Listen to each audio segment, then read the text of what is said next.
এবার চোখ রাখবো তমলুকের খবরে। তিনতলা বাড়ি থাকা সত্ত্বেও আবাসের তালিকায় নাম রয়েছে তমলুকের ব্যবসায়ী অভিজিৎ মণ্ডলের নাম আবাস তালিকায়। সুপার চেকিং এ ব্যবসায়ীর নাম দেখে নাম কেটে দেন জেলা শাসক।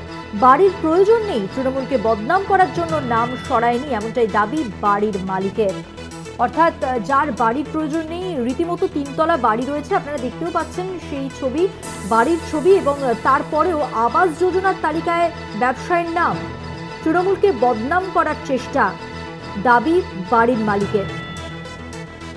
সৌম্যজিৎ চট্টোপাধ্যায় প্রতিনিধি রয়েছেন, আরো বিস্তারিত জানবো তার কাছ থেকে। সৌম্যজিৎ, বাড়ির মালিক দাবি করছে তৃণমূলকে ফাঁসানোর চেষ্টায় নাম সরানো হয়নি। এদিকে বাড়ির মালিকের নাম কিভাবে আসে যখন তার তিনতলা বাড়ি রয়েছে আবাস তালিকায়, তারপরেও তার নাম?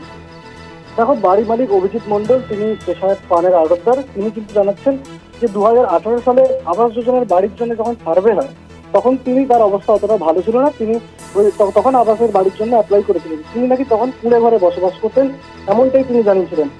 2018 সালে অ্যাপ্লাই করার পর এখন 2024, অর্থাৎ 6 বছর কেটে গিয়েছে, এবং এর মাঝে তার ভাগ্য ফিরেছে, তার ব্যবসায় উন্নতি হয়েছে এবং তিনি তার বাড়ি তৈরি করেছেন। এবং তিনি নাকি বারংবার পঞ্চায়েত কর্মীদের, যারা সার্ভে করতে এসেছিলেন, তাদেরকেও তিনি বারবার জানিয়েছেন তার নিজের বাড়ি রয়েছে, তাই তার নাম তালিকা থেকে বাদ দিতে।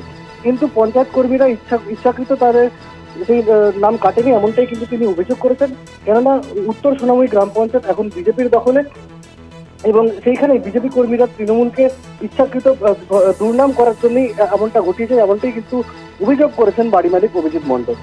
সৌম্যজিৎ, সেক্ষেত্রে পুরসভার কি বক্তব্য? দেখো, সেক্ষেত্রে ইতিমধ্যেই যেমনটা জানি, সুপার চেকিং গিয়েছিলেন ডিএম এবং এসপি, দুই আধিকারিক কিন্তু বাড়ি দেখে তাদের চক্ষু চড়ক গাছ হয়ে গেছিল, এবং ইতিমধ্যে সুপার চেকিং এর পর আবাস তালিকা থেকে তাদের নাম কেটেছেন স্বয়ং ডিএম। ধন্যবাদ সৌম্যজিৎ, কথা বললাম আমাদের প্রতিনিধি সৌম্যজিৎ চট্টোপাধ্যায়ের সঙ্গে।